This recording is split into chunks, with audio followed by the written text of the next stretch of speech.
नमस्कार। आज हम एक ऐसी समझदारी की बात करने वाले हैं जो सच कहें तो सदियों पुरानी है।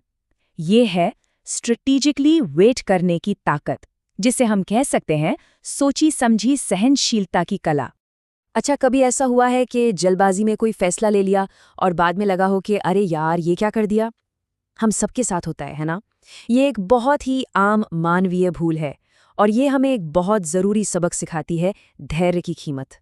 और बस यहीं से हम अपने पहले सेक्शन पर आते हैं, जल्दबाजी का जाल। पता है, ये एक ऐसा जाल है, एक ऐसी समस्या जिससे बचने के लिए ही ये पूरी फिलॉसफी, ये पूरा नज़रिया बना है। तो ज़रा देखिए, यहाँ दो रास्ते दिख रहे हैं। एक तरफ बाईं ओर है जल्दबाजी वाला रास्ता। इसे ऐसा समझिए जैसे बिना सोचे समझे किसी ऊंची चट्टान से छलांग लगा दी। मतलब एकदम रिएक्टिव, इमोशनल, और इसका अंजाम अक्सर अच्छा नहीं होता। अब दूसरी तरफ देखिए, दाईं ओर, ये है रणनीति का रास्ता। एक शांत, फोकस्ड, शतरंज के खिलाड़ी की तरह हर कदम सोचा समझा, और ये रास्ता सीधा जीत की तरफ ले जाता है। तो अब सवाल ये है कि रास्ता कौन सा चुनना है? तो फिर इस जाल से बचा कैसे जाए? सवाल तो यही है ना? खैर, जवाब छिपा है सही समय की ताकत को समझने में। और यही यही हमारी आज की पूरी बातचीत का सेंटर पॉइंट है। तो ये जो हम कह रहे हैं सोची समझी सहनशीलता, आखिर ये है क्या चीज? देखिए, इसका मतलब ये बिल्कुल नहीं है कि बस हाथ पर हाथ धर के बैठ गए। नहीं, ये तो एक एक्टिव स्ट्रैटेजी है, एक ऐसी कला जिसमें सही मौके का इंतजार किया जाता है, ताकि जब एक्शन लिया जाए तो कामयाबी पक्की हो। जरा इस शेर को देखिए, ये तुरंत हमला नहीं कर रहा है ना? ये देख रहा है, इंतजार कर रहा है उस एक परफेक्ट मोमेंट का। ये कमजोरी नहीं है, ये तो सबसे बड़ी रणनीति है। यह हमें दिखाता है कि कभी-कभी सबसे पावरफुल मूव होता है कोई मूव ना चलना, जब तक कि सही वक्त ना आ जाए। तो सवाल ये उठता है कि ये जो पावरफुल इंतजार है, ये असल में दिखता कैसा है? जैसा मैंने कहा, ये खाली बैठना तो है नहीं, बल्कि ये है शांत तैयारी का एक बहुत ही क्रूशल फेज।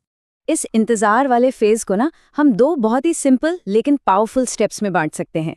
पहला, शांत रहना, और दूसरा, सीखते रहना। बस ये दो चीजें, और यही मिलकर जीत की नींव तैयार करती हैं। अब सवाल ये है कि ये कॉम्बिनेशन इतना इफेक्टिव क्यों है? देखिए, जब कोई शांत रहता है तो उसका दिमाग साफ रहता है, प्रेशर में भी बेहतर फैसले ले पाता है, और साथ साथ जब वो सीखता रहता है तो वो और मजबूत होता जाता है, अपने तर्कश में नए नए तीर जमा करता रहता है। मतलब वो सिर्फ इंतजार नहीं कर रहा, वो तैयारी कर रहा है। तो ठीक है, इतनी सहनशीलता, इतनी तैयारी, इसका नतीजा क्या है? यही हमें हमारे सबसे इम्पॉर्टेंट हिस्से पर लेकर आता है, एक निर्णायक वार। ये जो लाइन है ना, ये इस पूरी सोच का, इस पूरी फिलॉसफी का दिल है। ये बात हो रही है उस एक पल की, जब बरसों की तैयारी और सही मौका एक साथ आ मिलते हैं।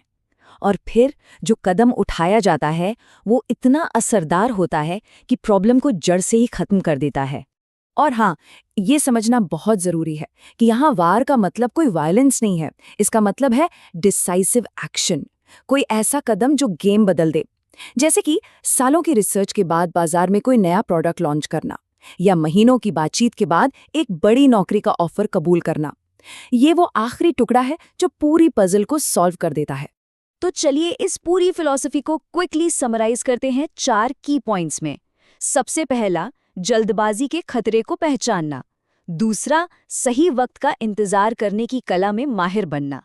तीसरा, जो इंतजार का समय है उसे शांत रहने और सीखने में लगाना। और आखिर में, जब वो पल आए तो पूरी निर्णायक ताकत के साथ एक्शन लेना।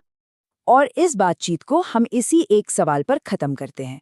जरा सोचिए, जिंदगी के किन मैदानों में, चाहे वो करियर हो, रिश्ते हों या कोई पर्सनल गोल, ये सोची समझी सहनशीलता की कला सबसे ज्यादा काम आ सकती है।